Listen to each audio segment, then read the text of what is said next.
আগামীকাল ৩ ফেব্রুয়ারি কোয়ালিফায়ার প্রথম ম্যাচে মাঠে নামবে শক্তিশালী ফরচুন বরিশাল এবং চিটাগং কিংস। আর এই দুই দলের মধ্যে কোন দল জয়লাভ করে ফাইনালে উঠবে এবার তারই ভবিষ্যৎবাণী করল জ্যোতিষী টিয়া।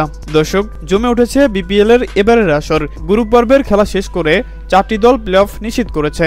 আগামীকাল ৩ ফেব্রুয়ারি কোয়ালিফায়ার প্রথম ম্যাচে মাঠে নামবে শক্তিশালী এবং বর্তমান চ্যাম্পিয়ন ফরচুন বরিশাল এবং চিটাগং কিংস। এই দুই দলের মধ্যে যে দল জয়লাভ করবে তারাই এবারের বিপিএল এ প্রথম দল হিসেবে ফাইনালে উঠবে। আর তাই তো এই ম্যাচ নিয়ে ক্রিকেট ভক্তদের মধ্যে উত্তেজনার শেষ নেই।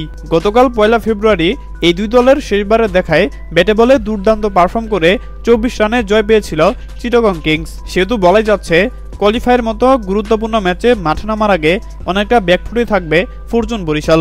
তবে গত আসরের মতো এই আসরেও চ্যাম্পিয়ন হতে কোয়ালিফায়ার মতো গুরুত্বপূর্ণ ম্যাচে শক্তিশালী একাদশ নিয়ে মাঠে নামবে তামিম ইকবালের দল। আর এই দুই দলের মধ্যে কোন দল জিতে ফাইনালে উঠবে তা নিয়ে ক্রিকেট ভক্তদের মধ্যে উত্তেজনার শেষ নেই।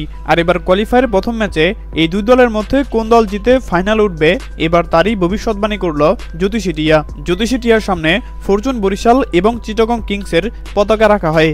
আর জ্যোতিষী টিয়া চিটাগং কিংসের পতাকা তুলে এবং এটাও জানিয়ে দেয় চিটাগং কিংসের জয়ের সম্ভাবনা 60%, অপরদিকে ফরচুন বরিশালের জয়ের সম্ভাবনা 40%।